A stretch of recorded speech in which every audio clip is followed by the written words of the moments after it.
Welcome back. This is Brooke. Sorry about the abrupt end of the previous video.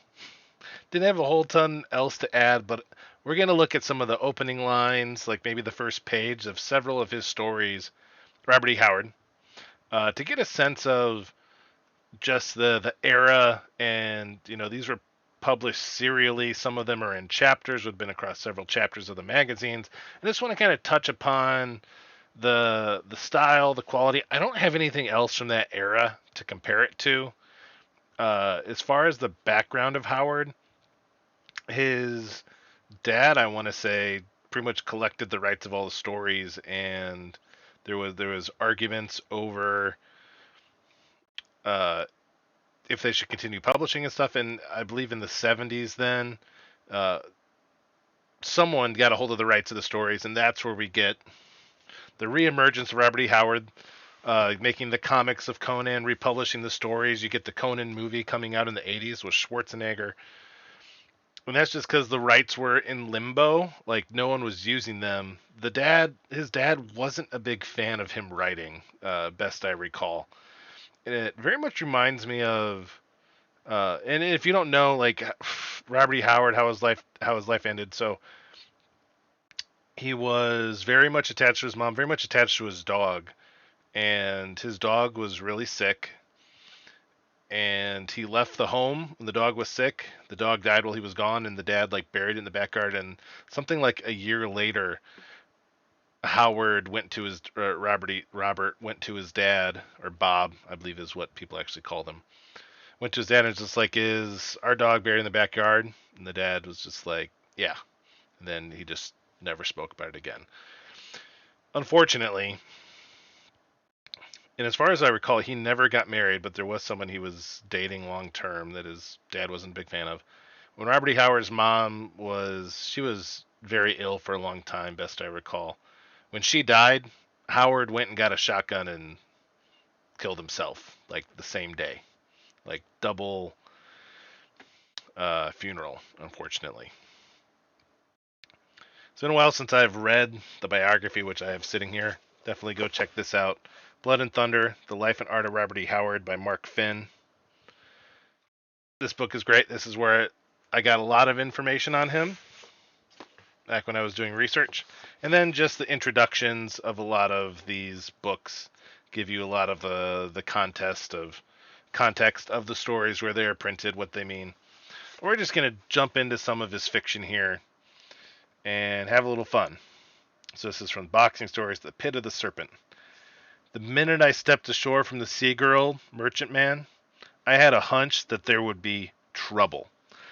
This hunch was caused by seeing some of the crew of the Dauntless. The men of the Dauntless have disliked the Sea Girl's crew ever since our skipper took their captain to a cleaning on the wharfs of Zanzibar. Them being narrow-minded that way. They claimed that the old man had a knuckle duster on his right, which is ridiculous and a dirty lie. He had it on his left. Seeing these roughnecks in Manila, I had no illusions about them. But I was not looking for no trouble. I am heavyweight champion of the Sea Girl. And before you make any wisecracks about the non-importance of that title, I want you to come down to the forecastle and look over Mushy Hansen and One Round Granigan and Flatface O'Toole and Swede Jianing and the rest of the man killers that make up the Sea Girl's crew. But for all of that, no one can never accuse me of being quarrelsome. And so instead of following my natural instinct and knocking 7 or 8 of these Bezarks for a row just to be ornery, I avoided them and went to the nearest American bar. After a while, I found myself in a dance hall, and while it is kinda hazy just how I got there, I assure you I had no great amount of liquor under my belt. Some beer, a few whiskeys, a little brandy, and maybe a slug of wine for a chaser. No, I was the perfect chevalier in all my actions, as was proven when I found myself dancing with the prettiest girl I have yet to see in Manila or elsewhere. She had red lips and black hair, and oh, what a face. Then we go into some dialogue. Immediately, and I want to say a lot of these are going to be first person, but possibly not all of them. Actually, I don't think the Solomon Kane ones are, which he's also creator of Solomon Kane. We immediately get some context. We get the place that we're in, and it's like we get to hear about several other characters here, the different boxers, and then they're off. So it's like and this is where a lot of the general formula. It's like the guys are on boats, and this is a lot of the stories come from when he worked in the oil fields, or he knew a lot of people that worked in the oil fields, a lot of people that were shipping oil and other things around the world, and that's where inspiration for these stories came from. All right, let's look at from the People of the Dark. It's gonna go on the first page or so. We got it's published in Weird Tales, November 1930. And we get a little quote here, little poem. The seeds are lulled in his ivory throne, his iron legs came, to break a king in the lands unknown, in a race without a name. The Song of Bran. The dagger flashed downward. A sharp cry broke in a gasp. The form on the rough altar twitched convulsively and lay still. The jagged flint edge sawed at the crimson breast, and thin bony fingers, ghastly dyed, tore out the still twitching heart. Undermatted, white brows, sharp eyes gleamed with a ferocious intensity. Besides the slayer, 4 men stood about the crude pile of stones, and formed the altar the god of shadows. One was of medium height, lithely built, scantily clad, whose black hair was confined by a narrow iron band in the center of which gleamed a red jewel. Of the others 2 were dark with like the first. But where he was lithe, they were stocky and misshapen, with knotted limbs, and tangled hair falling over its sloping brows. His face denoted intelligence and implicable will. Denoted intelligence and implicable will. Theirs merely a beast-like ferocity. The 4th man had little in common with the rest. Nearly a head taller, though his hair was black as theirs, his skin was comparatively light, and he was gray-eyed. He eyed the proceedings with little favor. And in truth, Cormac of Connacht was little at ease. The druids of his own isle of Arran had strange, dark rites of worship, but nothing like this. Dark trees shut in the grim scene, lit by a single torch. Through the branches moaned an eerie night wind. Cormac was alone among men of a strange race, and he had just seen the heart of a man ripped from this pulsing body. Now the ancient priest, who looked scarcely human, was glaring at the throbbing thing. Gonna go and hold it there. Okay, so there we got third person. Once again, we get we're starting with a direct action here with the dagger and the dude pulling out the heart. We get this zoomed in image of what has the attention of like the main character, and then we pull back. We see the people that are there with. I find the descriptions very interesting. One was a medium height, lithely built, scantily clad. His black hair was confined by a narrow iron band in the center of which gleamed a single red jewel. Of the others 2 were dark like the first, but where he was lithe, they were stocky and misshapen, with knotted limbs. Sometimes I feel like this can be a bit. I can give out a bit too much of what the term generally can use, like download. We're just gonna like download exposition, the character descriptions to people, and as we get here, it's like boom. It's like we started zoomed in, we pulled back, and then we get these. So we see these people that are being observed by Cormac, who's a bit concerned about the situation, right?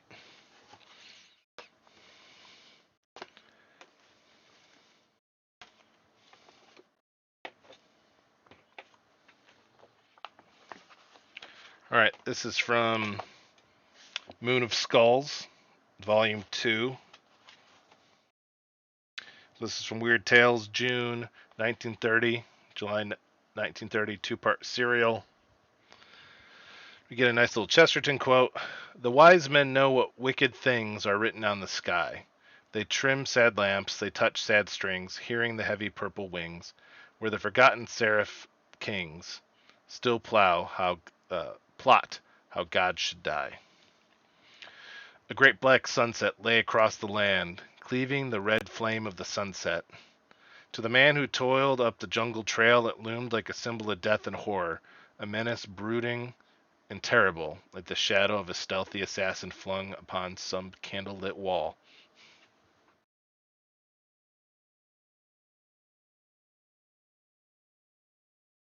The just like this, you wonder about how do you describe a sunset. There's so many ways you can describe a sunset, and the cleaving the red flame of the sunset, like that.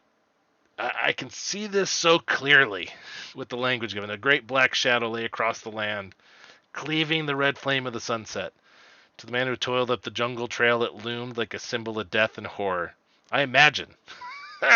A menace brooding and terrible, like the shadow of a stealthy assassin flung upon. Where does he come up with this? I just this first paragraph is just mind-boggling fun. Yet it was only the shadow of the great crag which reared up in front of him, the first outpost of the grim foothills, which were his goal. He halted a moment at its foot, staring upward where it rose black-limbed against the dying sun. He should have sworn that he caught the hint of the movement at the top. He could have sworn that he caught the hint of movement at the top. As he stared, hand shielding his eyes, but the fading glare dazzled him, and he could not be sure. Was it a man who darted to cover? A man, or... He shrugged his shoulders and fell to examining the rough trail which led up and over the brow of the crag. At first glance, it seemed that only a mountain goat could scale it, but closer investigation showed numbers of finger holds drilled into the solid rock. It would be a task to try his powers to the utmost. But he had not come 1,000 miles to turn back now. So right there at that end, we get the why. We at least we know the motivation. Sorry, there's evidence of the motivation. There's evidence of the why and why he wants to do this. Is he's going to climb up this mountain, this sheer rock face, with only like finger holds.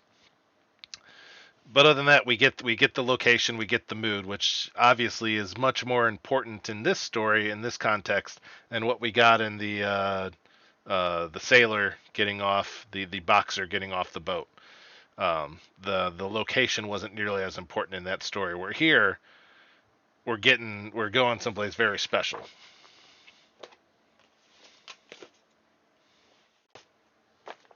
This is from the Complete Action Stories, Robert E. Howard.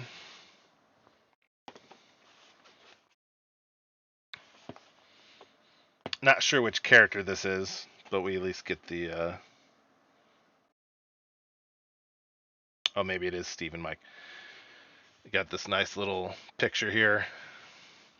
Me and my white bulldog Mike was peaceably taking our beer in a joint on a waterfront when Porky Strauss came piling in, plum puffing with excitement.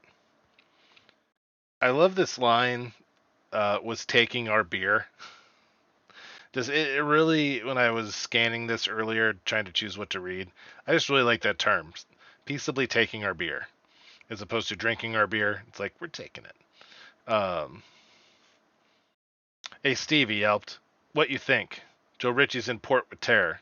Well, I said. Well, gee whiz, he said. You mean to set there and let on like you don't know nothing about terror? Ritchie's fighting Brindlebull?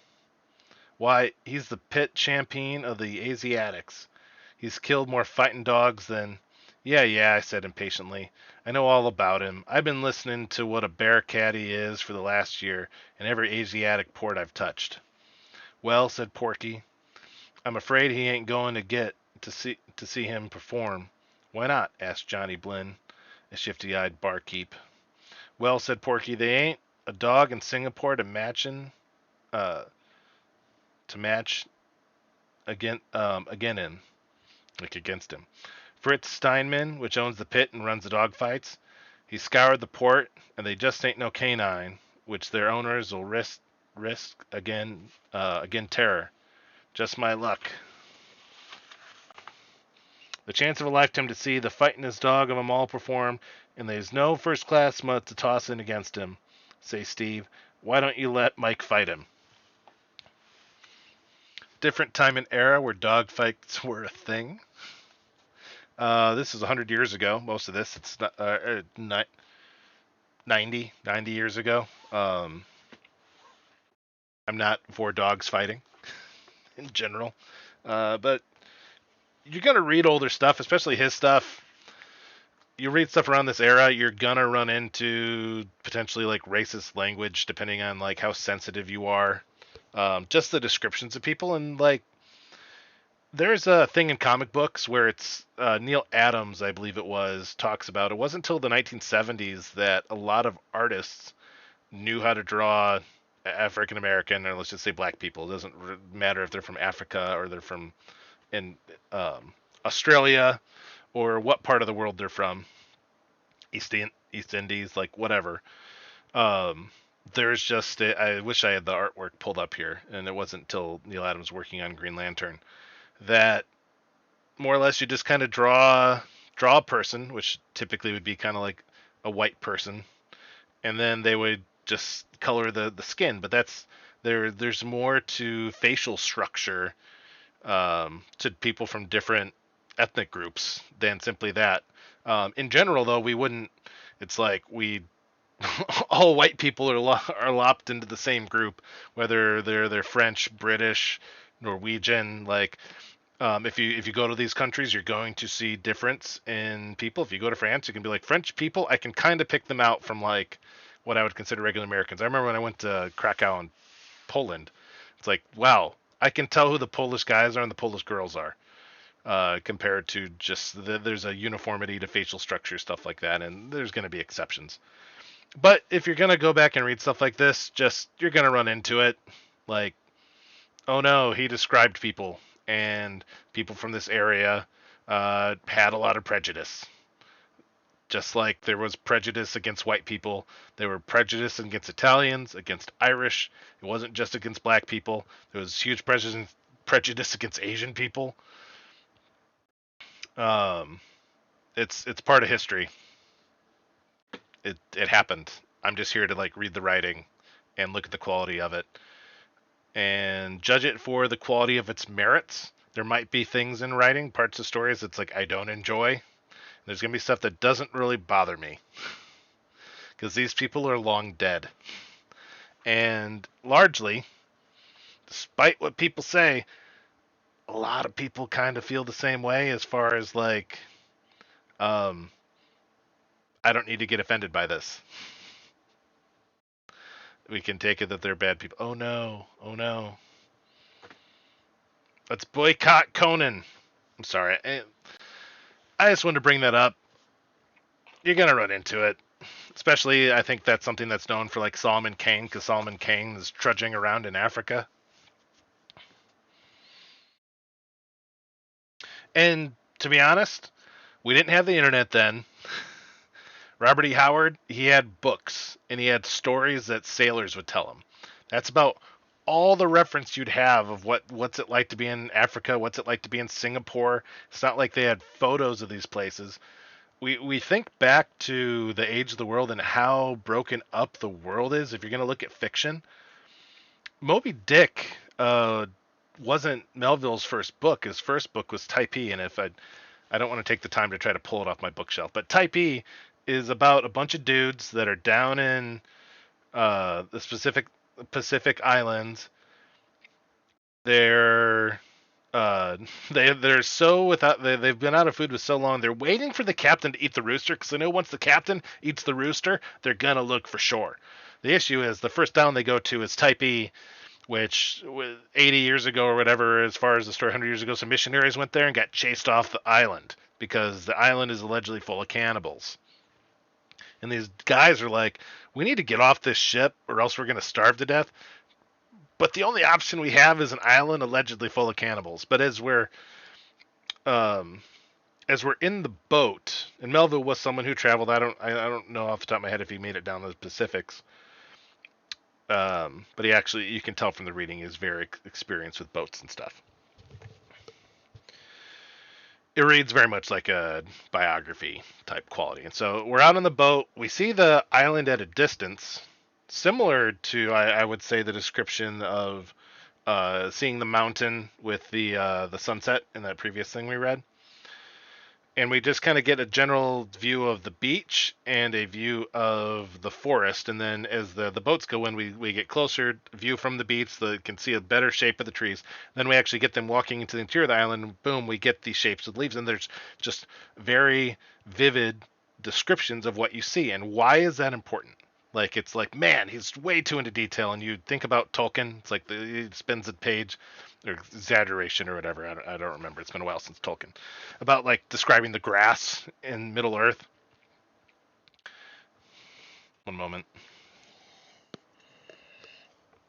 Why is this important? Why did people in New York, where the book was serialized, what in newspapers, I believe, why did they like it so much? It's because they didn't have photographs. Photographs weren't a thing. No one had been to the specific islands. All you had was written reports. And so you get a very vivid written report, and you're going to see this across a bunch of people pre-photographic era, pre-1900, before photographs were getting photos from all over the country, and they're getting dispersed to the newspapers on a large scale. It's like, man, what was the reading of the New York Times back then? How far did they get it published across cities in the U.S.? Or whichever book was publishing, papers were publishing books and stuff. It wasn't until Gauguin in like what the 1890s. He's a French painter that went down to the Polynesian Islands. He did a bunch of paintings. He left his wife, shacked up with like a 14-year-old or whatever, and then he brought his paintings back to France. And that was the first visual representation they had of what the Polynesian Islands were like. This is pre-photograph. And so for Howard, a lot of these people, they might have had some photographs. You look back at these pulp writers, it's like they were going off written texts of what stuff might have looked like, reading histories, and a lot of it's just in your imagination and filling in the gaps. Like maybe he had more photos than I think, but probably not. Like they would have had like dictionaries, encyclopedias, and histories. I know that's stuff that he read as a kid. But he would just have like the oral telling of these sailors that would get off the boat, and what was it like in Singapore? Well, let me tell you what it was like in Singapore.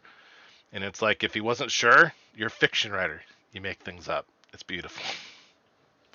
Rant over. Just a little history to think about when you're observing paintings from different eras, especially pre-photograph. It's like, this was you want to see what other parts of the world are like? You got to go to a museum to look at paintings.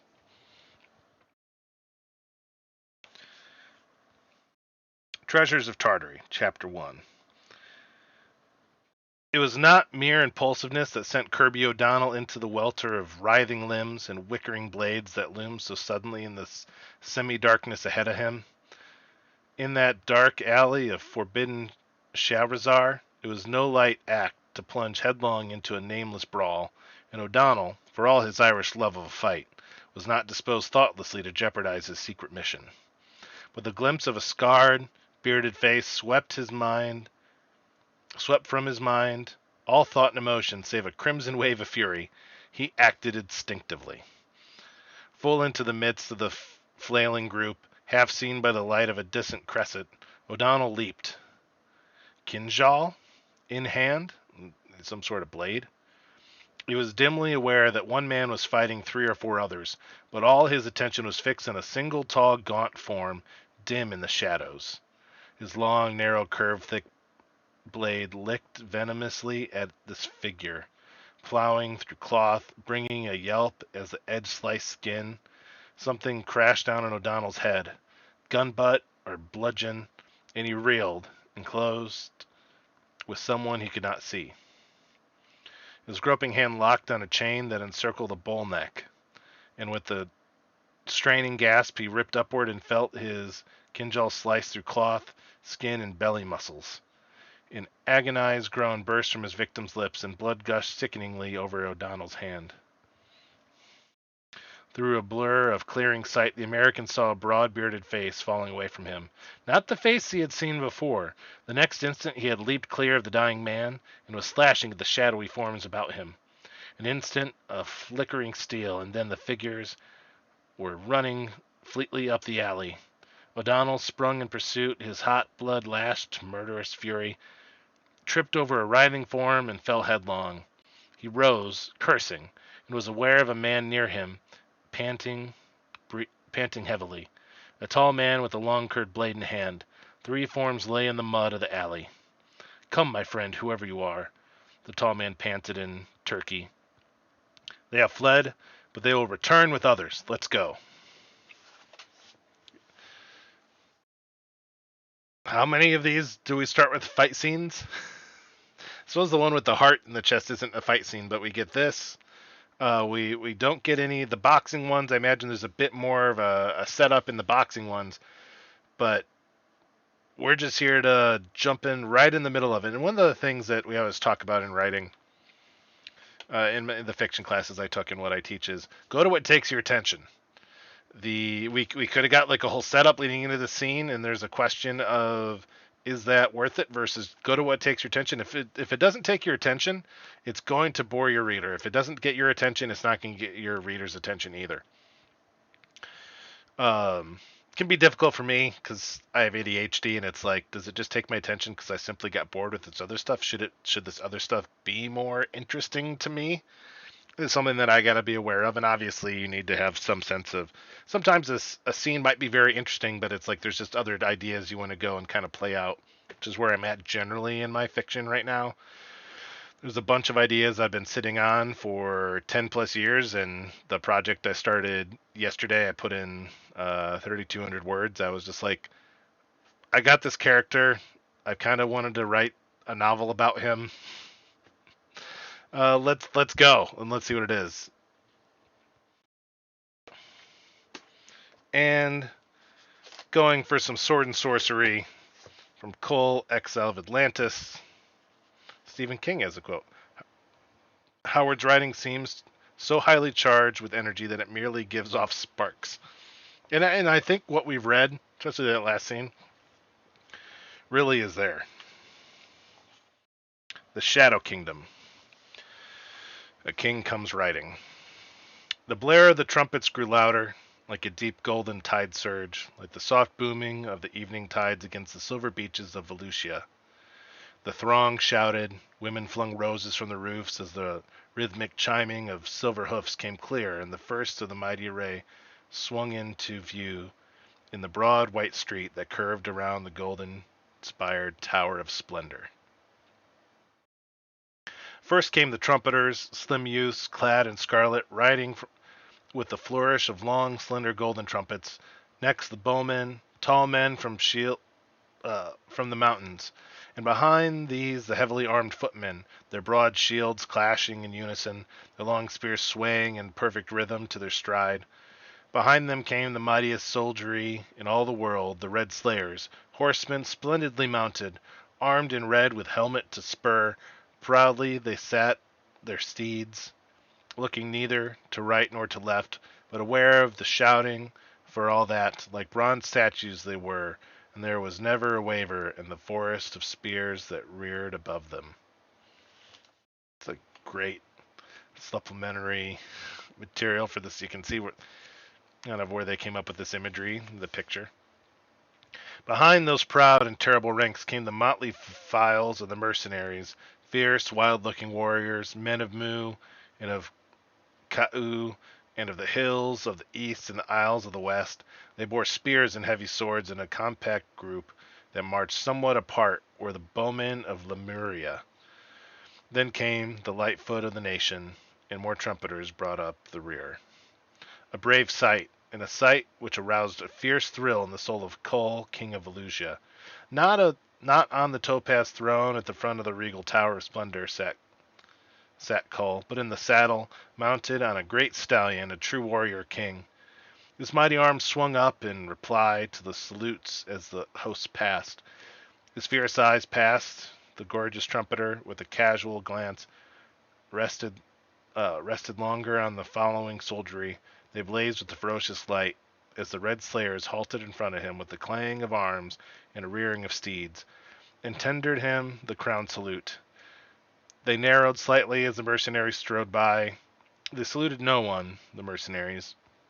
They walked with shoulders flung back, eyeing Cole boldly and straightly, albeit with certain appreciation, fierce eyes, unblinking, savage eyes, staring from beneath shaggy manes and heavy browse. Nice procession here, setting up a longer story, I imagine.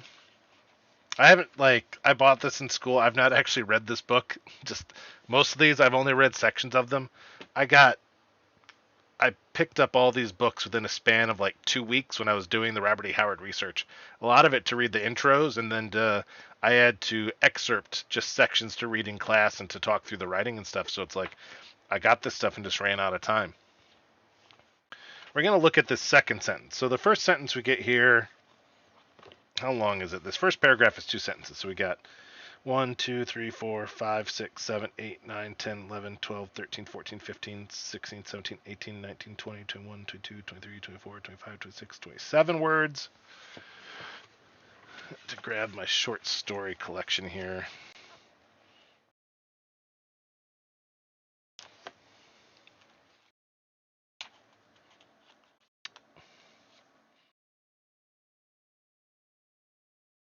So, in this collection of the Hudson Book of Fiction, 30 30 stories worth reading.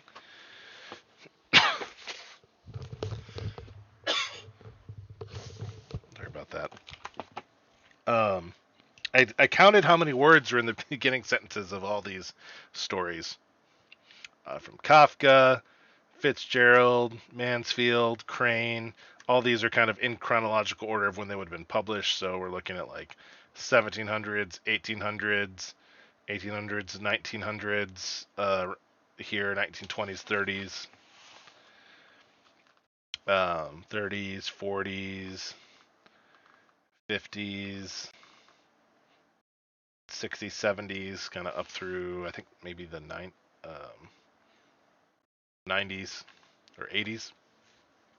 The average, and so this is it's a bit of an arbitrary group, but average first words or first number of words per first sentence was 20.5. And here we had 27, so well within that margin, close to it. But let's look at that second sentence, because that second sentence goes on. 1, 2, 3, 4, 5, 6, 7, 8, 9, 10, 11, 12, 13, 14, 15, 16, 17, 18, 19, 20, 21, 22, 23, 24, 25, 26, 27, 28, 29, 30, 31, 32, 33, 34, 35, 36, 37, 38, 39, 40, 41, 42. Why do I bring this up?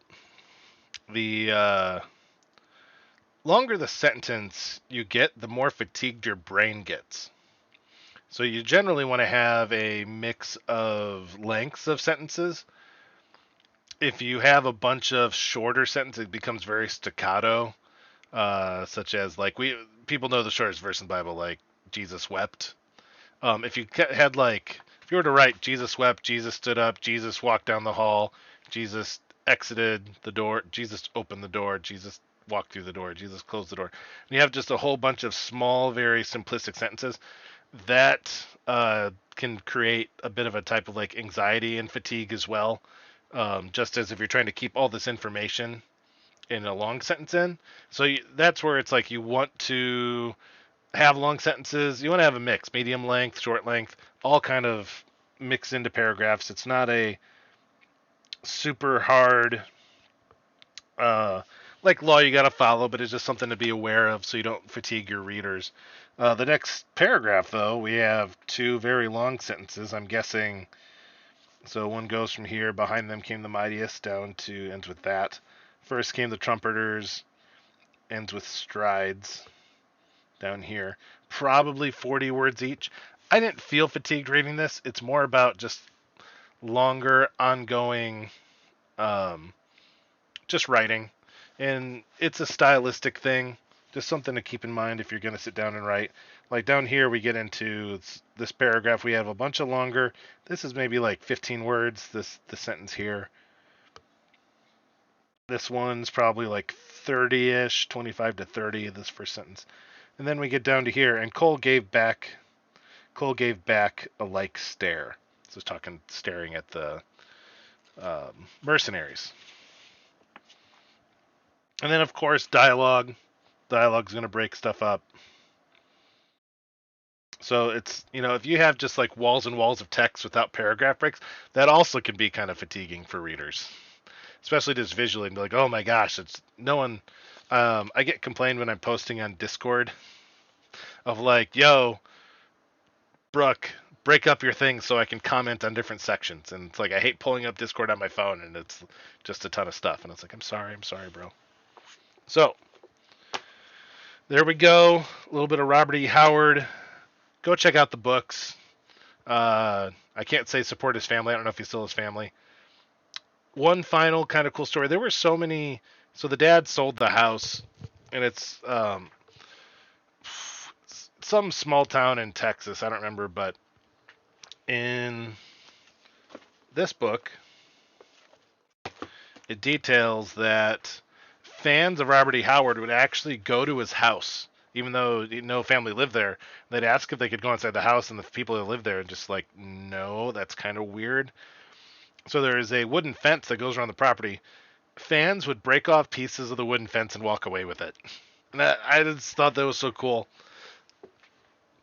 Well, thank you for sticking around. You have an awesome day. Go read some Robert E. Howard. Go watch Conan the movie, whatever. Look up Conan and his Amazing Friends or whatever the show is. You could probably find episodes on YouTube to check out. I don't know if it's on I doubt it's on any streaming services. So have an awesome day. Enjoy your fiction.